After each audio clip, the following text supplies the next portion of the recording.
हाँ देखो, कल जो है आपने जीनोटाइप और क्या कर लिया था, फिनोटाइप को देख लिया था।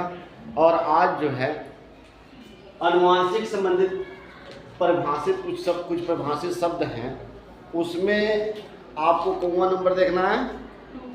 8 पॉइंट मैंने बता दिया था और 9वां हेडिंग लिख लो।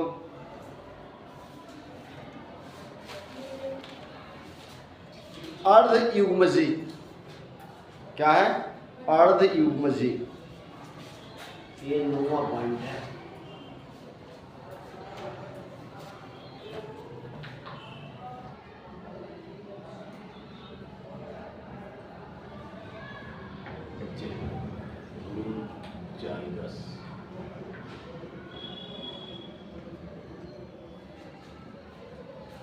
कल मैंने आप लोगों को बताया था कि इससे पहले जितनी पॉइंटें थी लगभग उसको आप कुछ ना कुछ जानते थे, लेकिन आज जो है आप दोनों इधर देखो, ऐसा नहीं है कि आप लोगों को उधर व्यवस्था की गई है कुछ,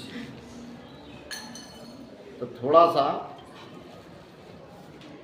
ध्यान रहे, क्योंकि हमारा भी ध्यान आप लोगों पे रहता है। बताया जा रहा है कि अर्धयुग्मजी क्या होता है बेटा।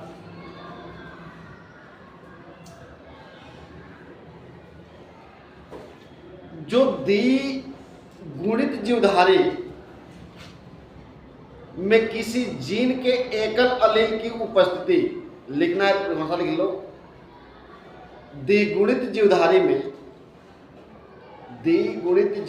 में किसी जीन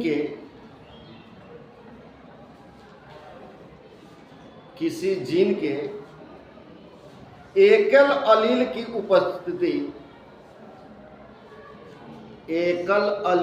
उपस्थिति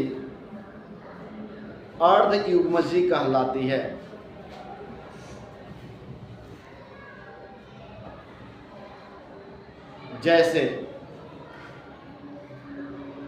जैसे मानव नर के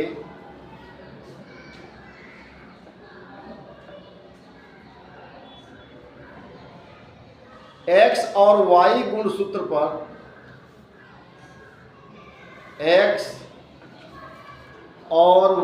गुणसूत्र पर उपस्थित जीन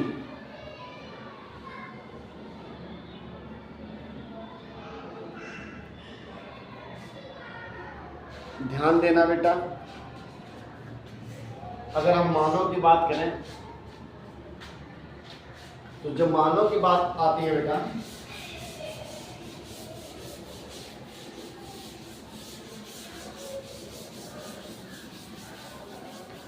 देखो अगर हम नर और मादा की बात कर रहे हैं, मान लो ये कोई नर है, यहां देखो ये कोई क्या है, नर है, और ये तो क्या है, मादा। यानी हम मानव की बात कर रहे हैं, यानी मेल और फीमेल। अगर मेल फीमेल में आप क्या देख रहे हो, अगर उनके गुणसूत्रों की बात की जाए तो अरे नर का जो स्पर्म होता है या जो गुणसूत्र होते हैं, लिंग गुणसूत्र की हम बात कर रहे हैं। पहले तो नर में भी क्या होते हैं, 46 गुणसूत्र होते हैं, और मादा में भी कितने गुणसूत्र होते हैं, 46। तो इनमें भी 46 गुणसूत्र पाए जाते हैं। 46 गुणसूत्र इनमें भी उपस्थित होते हैं और 46 गुणसूत्र क्या होते हैं, इनमें भी उपस्थित होते हैं। यानी माता और पिता दोनों में कितने गुणसूत्र पाए जाते हैं, 46 गुणसूत्र पाए जाते हैं। जिसमें आप लोग जानते हो कि इस 46 गुणसूत्र में, इधर ध्यान देना, 44 गुणसूत्र जो है क्या होता है, जो 44 गुणसूत्र होता है वह अलिंगी गुणसूत्र होता है, जो शरीर का क्या करता है, निर्माण करता है। तो ये अलिंगी गुणसूत्र होते हैं, अलिंगी गुणसूत्र होते हैं। अभी आपने पिछला चैप्टर पढ़ा था ना। और जो ये 2 गुणसूत्र होते हैं, ये जो 44 तो कितने हो गए, 46, ये क्या होते हैं, लिंगी गुणसूत्र होते हैं।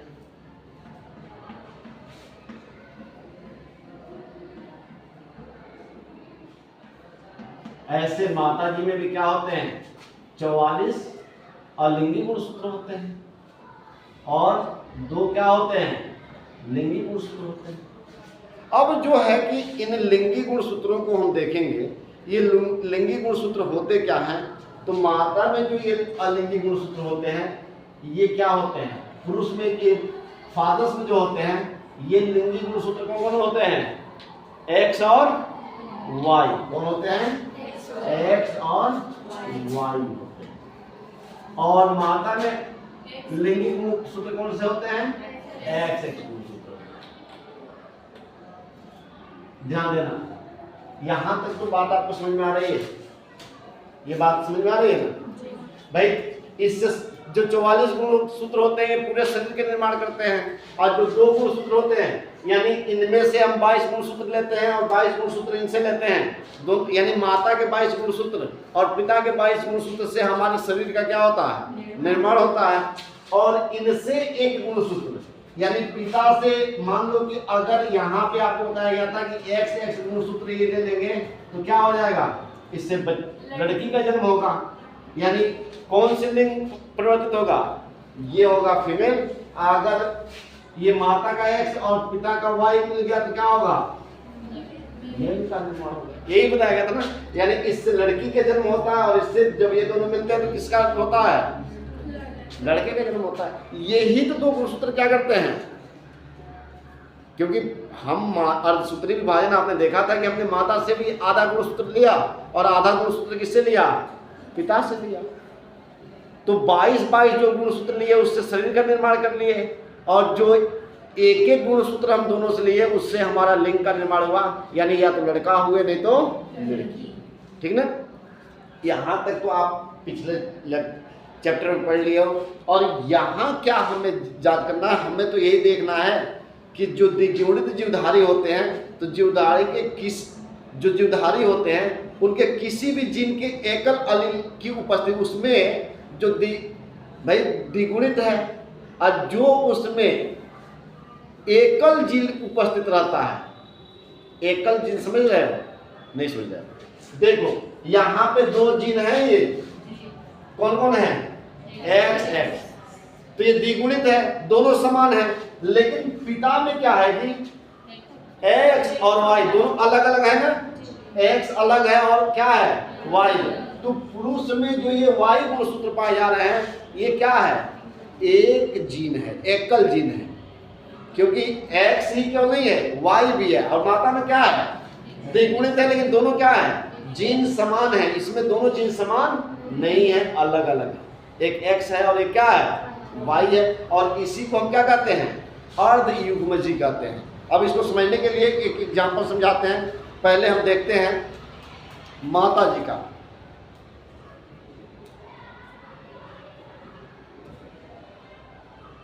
जैसे अगर हम माता जी का ले लेते हैं, यहाँ पर मान लो ये माता जी का ये नई धर्म बना रहे हैं। माता जी में अगर इनके गुणसूत्रों को देखोगे तो 46 क्रोमोसोम है ना, ये ऐसे हो सकते हैं, ये एक्स एक्स हैं, एक्स एक्स हैं, ये भी क्रोमोसोम है और ये भी क्रोमोसोम है, दोनों का गुणसूत्र है। अगर मान लो ये एक एक हैं, दोनों क्या हैं, एक एक हैं, तो दोनों क्या कहलाएंगे, ये कैसे गुणसूत्र बनेंगे, कौन से गुणसूत्र होंगे, क्या होंगे, कल ही में पढ़ाया। अरे जब समान गुणसूत्र होते हैं, एक माता का, ये माता का 2 गुणसूत्र यहाँ दिया गया है ना, तो दोनों जब समान है तो क्या होगा, समजात गुणसूत्र होगा जी। अभी समजात गुणसूत्र पिछले दिन ही पढ़े हो, ये क्या है, समजात गुणसूत्र है।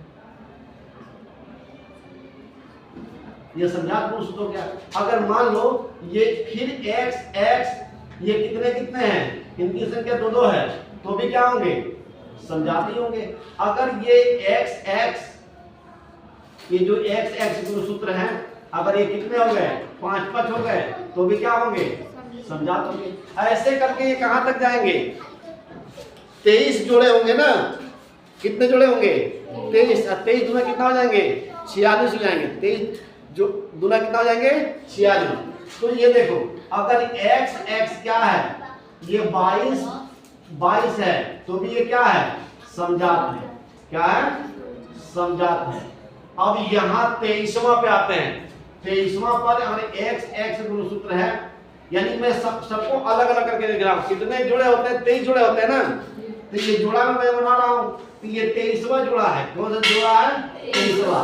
और 23वां जुड़ा भी मात्रा में क्या होता है, x। 23वां जुड़ा भी क्या होता है, x ही होता है ना, तो ये भी क्या होगा, समजाती होगा।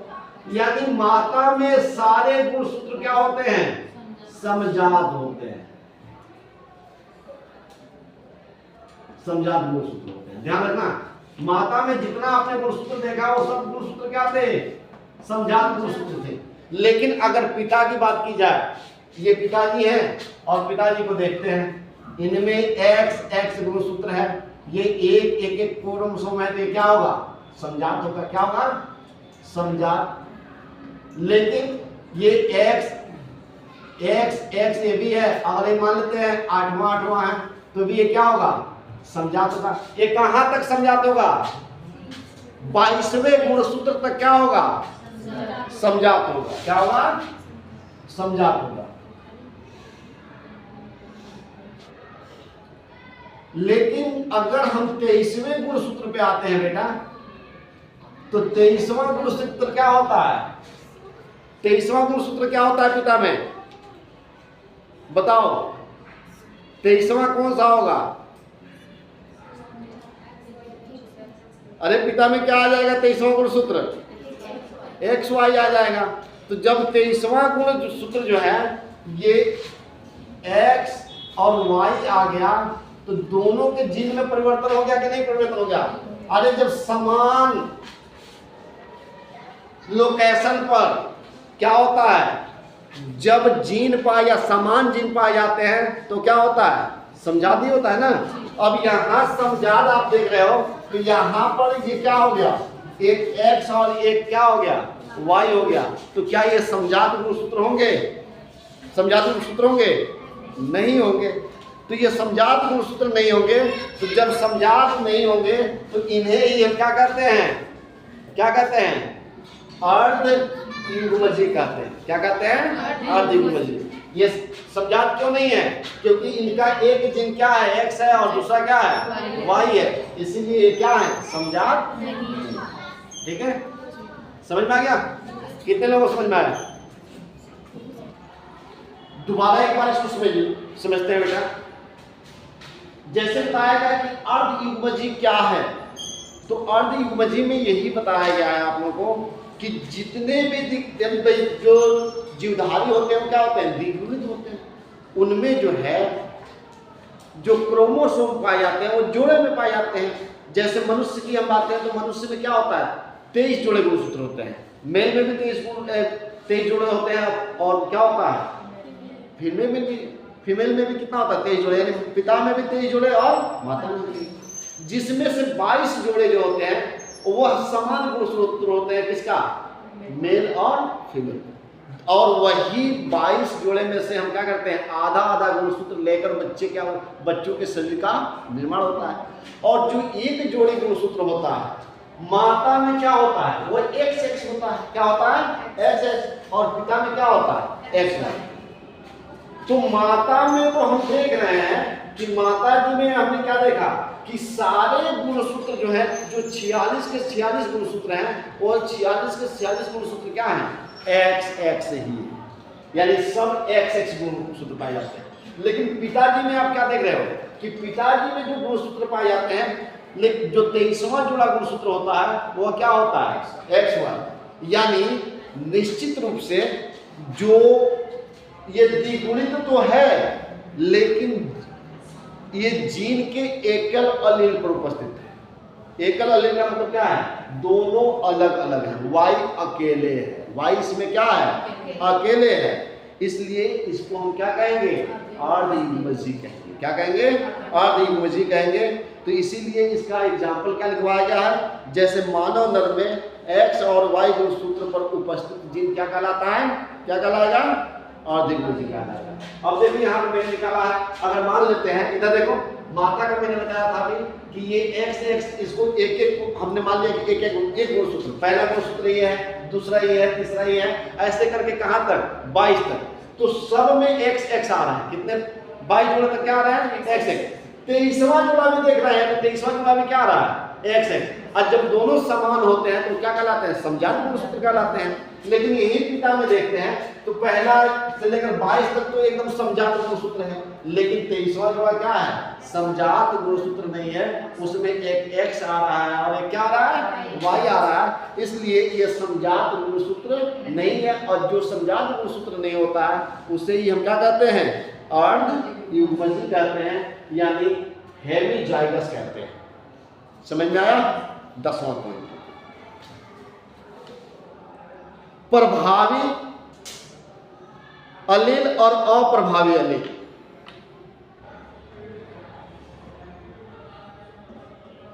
प्रभावी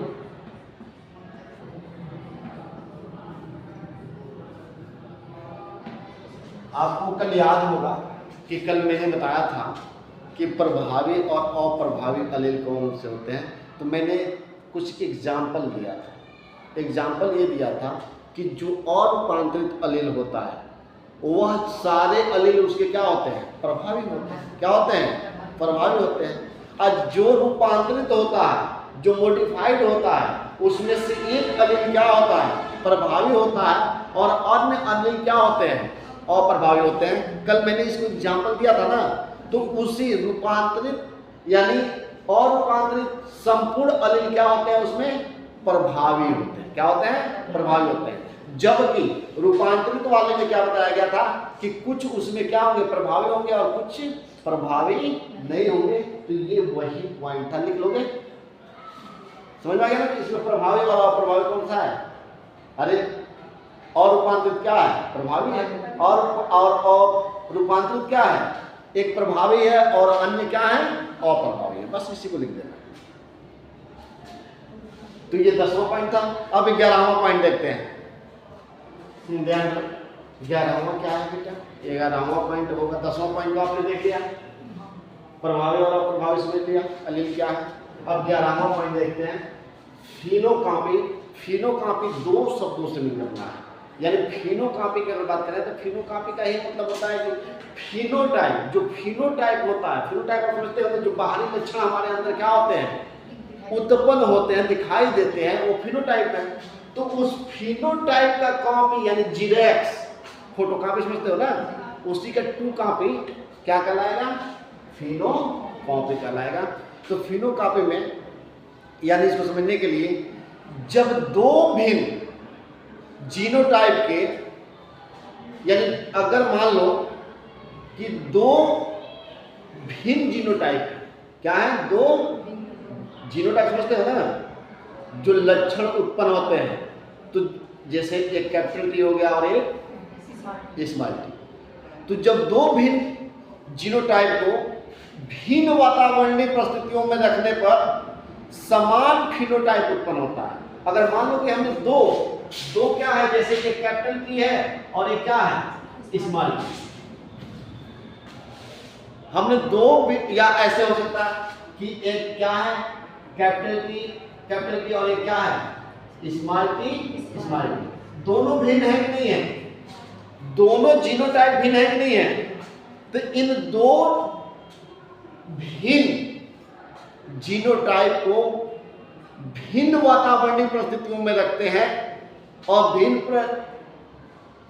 वातावरणीय परिस्थितियों में रखने के बाद समान फिनोटाइप यानी एक जैसे उसमें क्या हो रहा है लक्षण प्रारूप उत्पन्न हो रहा है, वे एक दूसरे को क्या कहलाते हैं फोटोकॉपी कहलाते हैं फिनोकॉपी कहलाते हैं। क्या कहलाते हैं फिनोकॉपी कहलाते हैं। नहीं समझ में आया।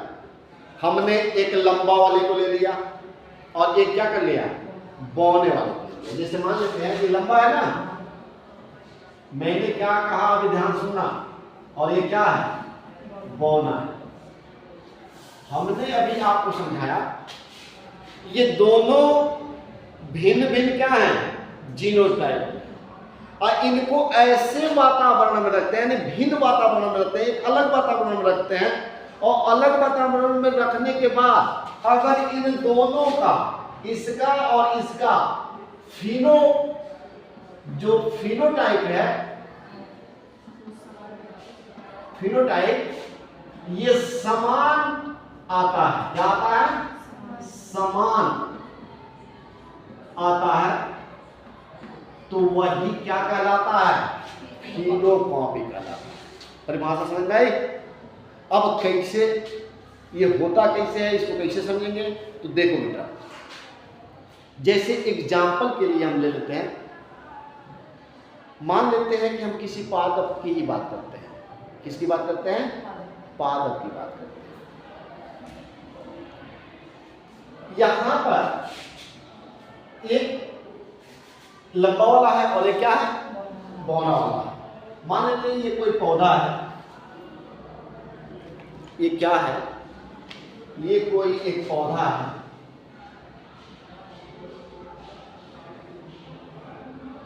ये मान लेते हैं कोई क्या है? पौधा है, और ये लंबा वाला पौधा है। कौन सा पौधा है? लंबा वाला, यानी ये कैपिटल टी और कैपिटल टी। यहां पर हमने क्या कर लिया? एक जो है बौने पौधे में, बौना पौधा आकार में क्या होगा? छोटा, यानी ये स्मॉल पौधा हमने ले लिया। अब इसको विभिन्न वातावरणों में रखना है। विभिन्न वातावरण का मतलब है कि इसमें जैसे कोई केमिकल वगैरह ऐसे प्रयोग करते हैं, ऐसे प्रयोग करें कि ये भी क्या हो जाए? बड़ा हो जाए। छोटा है लेकिन क्या हो जाए? बड़ा हो जाए। उसका जीनोटाइप में परिवर्तन नहीं होगा। अगर बड़ा हो गया तो लक्षण, उसका लक्षण क्या हो गया? बड़ा हो गया। अब अगर ये बड़ा हो जाता है और किसका लक्षण दिखाने लगता है, यानी इसके फिनोटाइप, यानी इसके जैसे लंबा हो जाता है, तो ये क्या कहलाएगा? फिनोकॉपी कहलाएगा।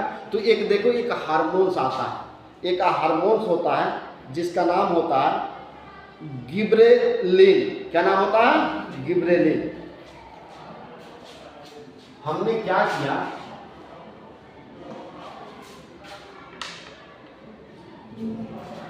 ये देखो, ये क्या है? गिबरेलिन हार्मोन्स है। क्या है? हार्मोन्स।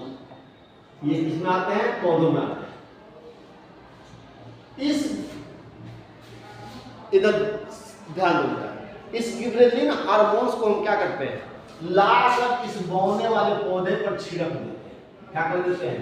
छिड़क देते हैं। जब हम इस पे क्या करेंगे? इसकी छिड़काव कर देंगे, तो जैसे ही छिड़कोगे तो छिड़कने के बाद से क्या होगा? जो ये पौधा क्या हो जाएगा? बड़ा हो जाएगा। इस पौधे की आकृति क्या हो जाएगी? बड़ी। और ये पौधा भी कुछ ऐसे दिखाई देगा।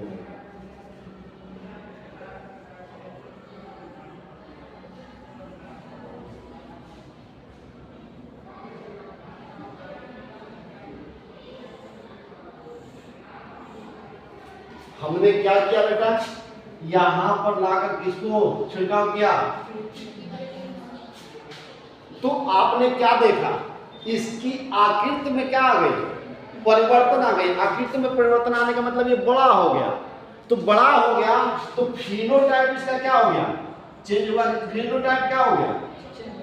फिनोटाइप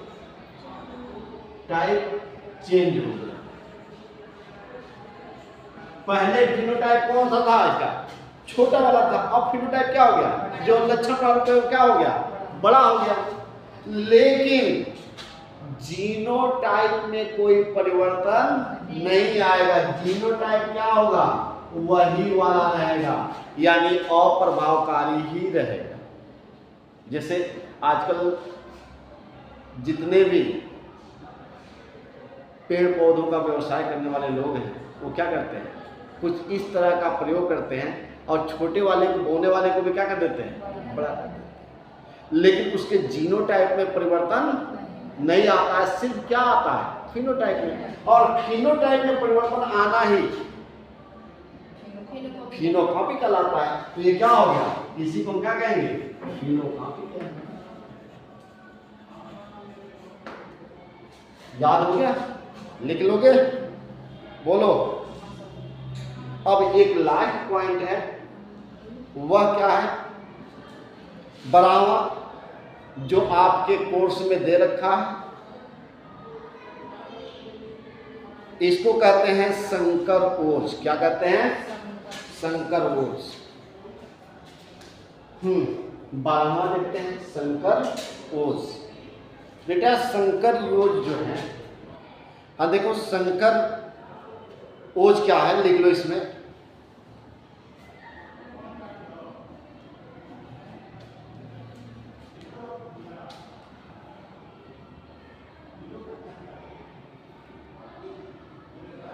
जब दोनों का मतलब क्या होता है, हाँ नहीं, जो जीनोटाइप होता है, जो समान जीनोटाइप होता है, समझ रहे हैं, जो समान जीन होते हैं, जब दोनों लक्षण प्रभावी हो, जब दोनों लक्षण प्रभावी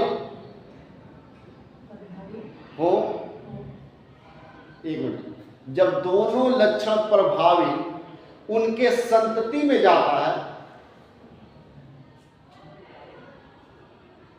उनके संतति में जाता है, तो उसे संकर योज कहते हैं।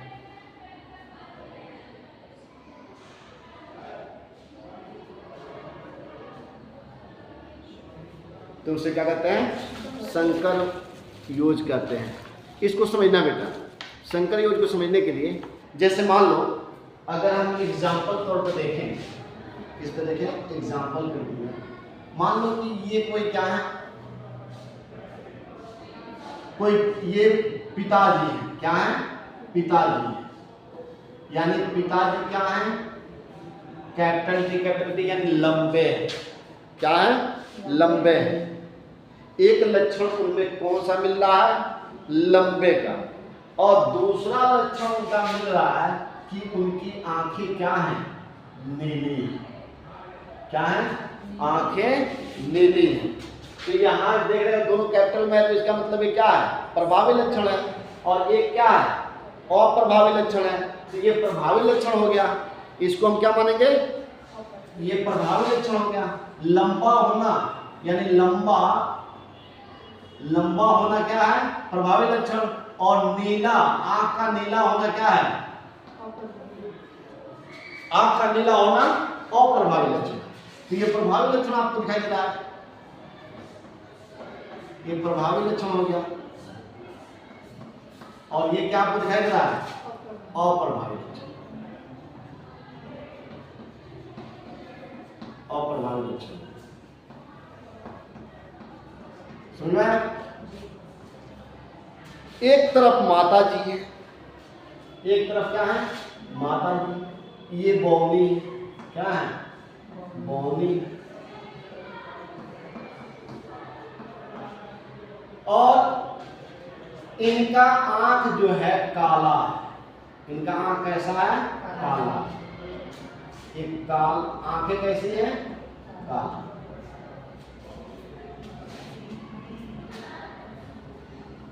यानी ध्यान देना, बताया गया, ये मान लेते हैं कोई पिताजी, और इनकी शरीर क्या है, इनका शरीर लंबा है, आंख की रंग कैसे है, आंख का कलर कैसे है, नीला है। ये माता जी हैं, ये हाइट में क्या है, छोटी है, और इनकी आंख का रंग क्या है, काला है। तो इनमें आप देख रहे हो कि प्रभावी लक्षण इनकी लंबाई है, अप्रभावी लक्षण क्या है, आंख का नीला होना है। इनकी हाइट क्या है, छोटी है, यानी ये बौनी है, लेकिन आंख का रंग कैसा है, काला है। तो काला वाला एक प्रभावी लक्षण है, और छोटा होना क्या है, अप्रभावी लक्षण है। तो इसको प्रभावी लक्षण मान लेते हैं, प्रभावी लक्षण, और ये क्या हो गया, अप्रभावी लक्षण। इसी को बनाते हैं कि ये अप्रभावी लक्षण, ये भी क्या हुआ, अप्रभावी लक्षण। ठीक है, अब दोनों का अगर हम देखेंगे इनके प्रभावित और अप्रभावित लक्षण जब क्रॉस मल्टीप्लिकेशन में जाएगा तो क्या होगा, टीबी बन जाएगा। ये ऐसे बनेगा ना, लक्षण क्या हो गया, टी और बी। इनका क्या हो गया जी, टी और कैपिटल बी। अब इन दोनों के लक्षण, ये दोनों जो लक्षण हैं, जब माता पिता का क्रॉस होगा, जब दोनों क्या करेंगे, दोनों को क्रॉस कराएंगे, तो क्रॉस कराएंगे तब ना उनके संतति में गुण जाएगा, लक्षण जाएगा। तो इन दोनों को हमने क्या करा दिया, इन दोनों का क्रॉस करा दिया। क्या करा दिया, क्रॉस करा दिया। हमने क्रॉस कराया तो इससे जो लक्षण उत्पन्न होंगे, वह लक्षण जानते हो क्या बनेगा, वह लक्षण बनेगा एक, अरे टी से गुणा होगा तो क्या बनेगा, टी से टी में गुणा होगा तो एक कैपिटल टी बनेगा और एक क्या बनेगा, स्मॉल टी बनेगा। और बी से होगा तो क्या होगा, एक कैपिटल बी बनेगा और एक क्या होगा, स्मॉल बी। अब देखो कैपिटल बी, अगर ये कैपिटल क्या है, कैपिटल टी होगा तो क्या होगा, प्रभावी होगा। क्या होगा, और जिसमें कैपिटल बी आएगा वो भी क्या होगा, प्रभावी होगा। तो ये क्या हो जाएगा, प्रभावी होगा तो लंबा होगा, और ये भी कैपिटल बी है तो ये भी प्रभावी होगा, तो ये क्या हो जाएगा, ये आंख का रंग बता रहा है ना। तो अब जो अप्रभावी लक्षण तो खत्म हो गया, तो अप्रभावी लक्षण क्या था, नीला था। तो अब इसमें कैपिटल भी आ गया तो इनका भी क्या हो जाएगा, क्या हो जाएगा, नीला हो जाएगा।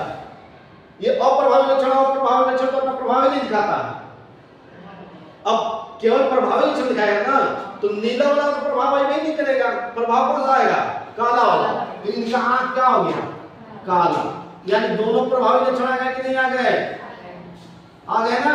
तो यही तो बताया जा रहा है, ये दोनों लक्षण क्या आपको दिखाई दे रहे हैं, प्रभाव। जैसे मान लो कोई लंबा बाप है, अरे आपने अमिताभ को देखा है, अमिताभ बच्चन को, वो लंबा है, उनकी पत्नी क्या है, छोटी।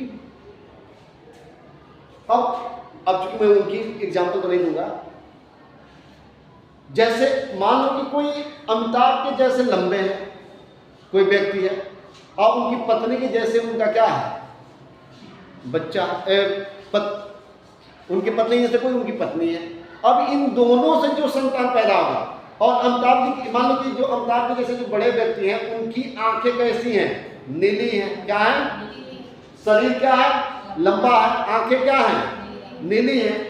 माता जी क्या है, यानी उनकी पत्नी क्या है, छोटी है, लेकिन आंख क्या है, काले हैं। इनमें अप्रभावी लक्षण क्या है, जो पुरुष है उनमें क्या अप्रभावी लक्षण है, आंख का नीला होना। इनमें अप्रभावी लक्षण क्या है, शरीर का छोटा होना। अब इन दोनों में से क्रॉस हुआ, अब इन दोनों लोग आपस में मिले, और उनसे जो संतान पैदा हुआ, वो क्या, कैसा पैदा हुआ, लंबा, और उसकी आंखें कैसे हुई, काला। तो ऐसे प्रभाव को हम क्या कहते हैं, संकर ओज कहते हैं। समझ में आ गया। यानी जो दोनों प्रभावी लक्षण होंगे, वह दोनों प्रभावी लक्षण जब बच्चे में क्या होंगे, पहुंच जाएगा, तो वह यानी प्रभावी, दोनों प्रभावी लक्षणों को पहुंचना ही क्या कहलाता है, संकर ओज कहलाता है। ठीक है, तो अब कल देखा जाएगा, आज यही बन के जाए।